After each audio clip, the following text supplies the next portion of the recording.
Venemaal kuulutati täna esimest korda kogu sõja jooksul välja raketioht lausa 2000 kilomeetri kaugusel Ukraina piirist. Juba hommikuks sai teatavaks, et ööl vastu 5. mai lõid Ukraina relvajõud tiibrakettidega Flamingo Venemaa kaitsetööstuse tehase pihta Tšeboksarõs.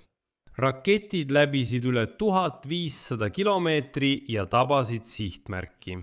Samal ajal on teada, et raketiga Flamingo tabati Progressi tehast, mis asub umbes 1000 kilomeetri kaugusel Ukraina piirist ja toodab komponente Shahedi droonidele ning samuti Iskanderi ja Kalibri rakettidele, kuid mitte ainult.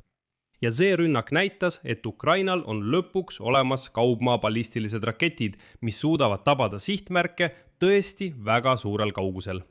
Nüüd on Venemaal tõeline paanika. Kuna võidupüha paraad 9. mail on kohe ukse ees ja raketihäire, muide, kuulutati välja koguni Hantõ-Mansiski ringkonnas.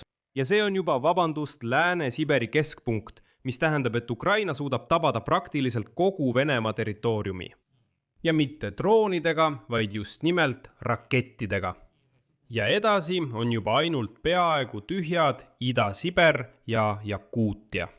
Minu nimi on Aleksei Petši, arutame seda teemat koos. Aga enne kui alustame, palun tellige kanal, pange videole like ja jätka oma kommentaar selle video alla. See on YouTube'is sisu edendamiseks väga oluline ja olen selle eest tänulik. Lisaks liituge minu Telegrami kanaliga Petši News. Selle link on selle video kirjelduses. Seal avaldame operatiivseid uudiseid kohe, kui need saabuvad.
Nii et selles videos nägite, kuidas Ukraina kaugmaaraketid Flamingo lasti mitme vaenlase sihtmärgi pihta.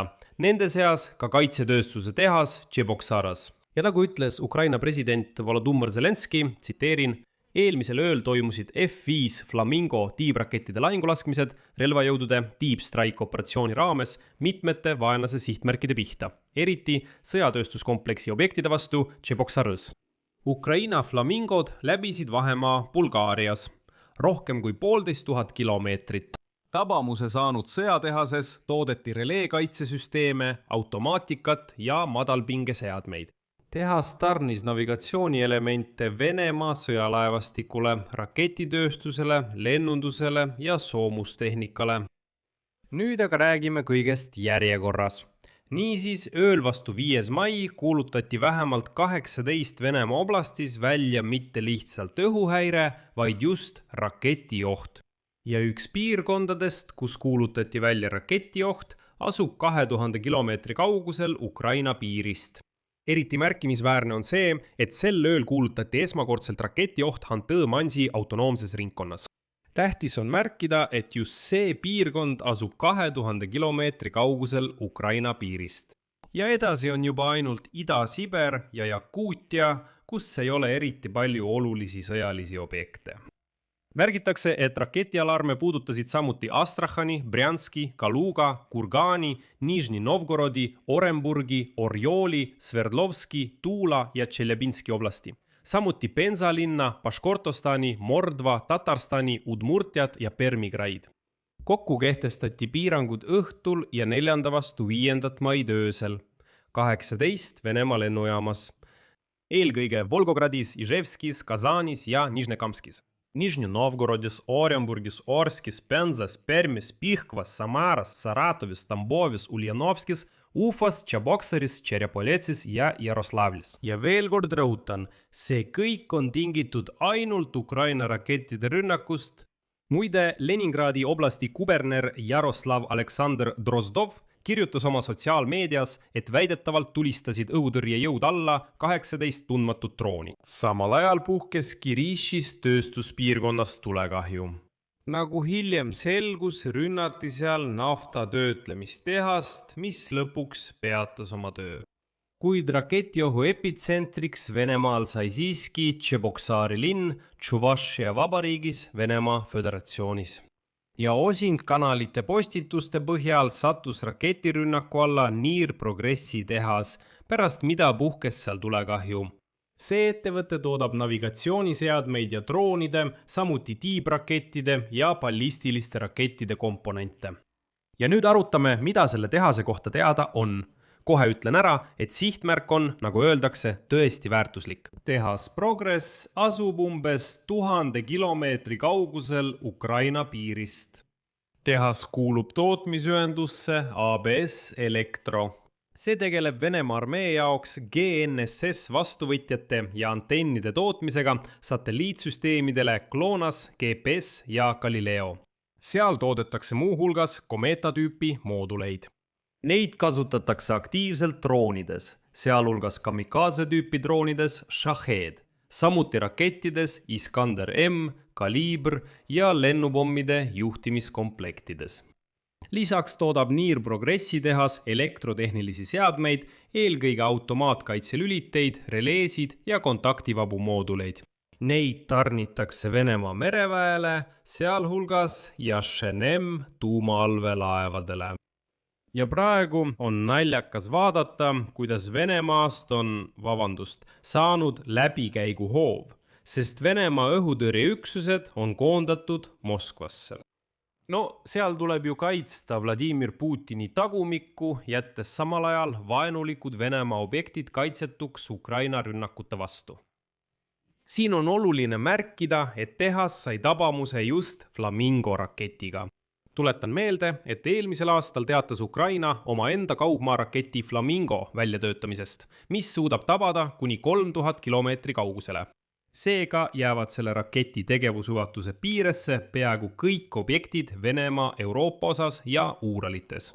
Raketi masstootmine pidi algama selle aasta jaanuaris-veebruaris, kuid seni pole teada, kas see on toimunud. Sellegipoolest teatas arendusettevõte Firepoint, et kavatseb toota kuni 7 raketti päevas. See teeb 2555 raketti aastas. Venemaa Föderatsiooni kaitseministeerium teatas esimest korda raketi Flamingo tõrjumisest selle aasta veebruaris.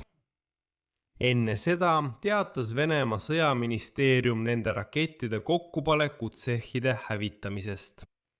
5. mai kokkuvõtte kohaselt olevat Venemaa Föderatsiooni õhutõrjejõud alla tulistanud 6 Flamingo raketti.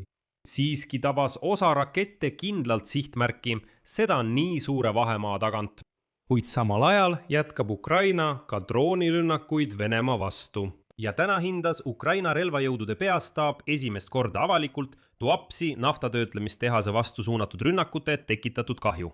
Peastaab teatas, et Ukraina kaitsejõudude üksuste aprillis ja 1. mail korraldatud mitmete koordineeritud löökide tulemusena on Tuapses registreeritud olulised kahjustused sadama infrastruktuuri objektidele. Eraldi rõhutatakse Tuapsi naftatöötlemistehasele tekitatud kahju. Kahjustused puudutasid ettevõtte võtmetähtsusega elemente, mis mõjutasid selle tööd. Sadama infrastruktuurile ja naftatöötlemistehasele tekitatud kogukahju hinnatakse enam kui 300 miljonile milles. Suur tulekahju Tuapsi naftatöötlemistehases, mis puhkes pärast droonirünnakut 16. aprillil, kaasnes tiheda suitsupilve tekkega, mis levis märkimisväärsele kaugusele ja dokumenteeritud andmetel jõudis Stavropoli territooriumile. Pärast 20. aprilli rünnakut kinnitati 24 naftareservaari kaotus. Veel 4 said kahjustada. Tuapse Venemaal sattus taas droonirünnaku alla. Ja nagu te aru saate, oli see juhtum juba 4. lühikese aja jooksul aset leidnud rünnak, millel olid tagajärjed. Üldiselt saab Venemaad nüüd lihtsalt igal pool ja igal moel tabada. Siin panen punkti, kirjutage oma arvamus ja järeldused selle video alla kommentaaridesse, tellige kanal, vajutage kellukesele ja ärge unustage panna laiki. Kui soovite toetada selle YouTube'i kanali tööd, olen selle eest muidugi tänulik. Seda saab teha mis tahes annetuse või tasulise sponsortellimuse kaudu, kasutades selle video all olevas kirjelduses olevaid linke ja rekvisiite või sellel ekraanil kuvatava QR-koodi abil. Sellega on kõik, hoidke end ja kõike head!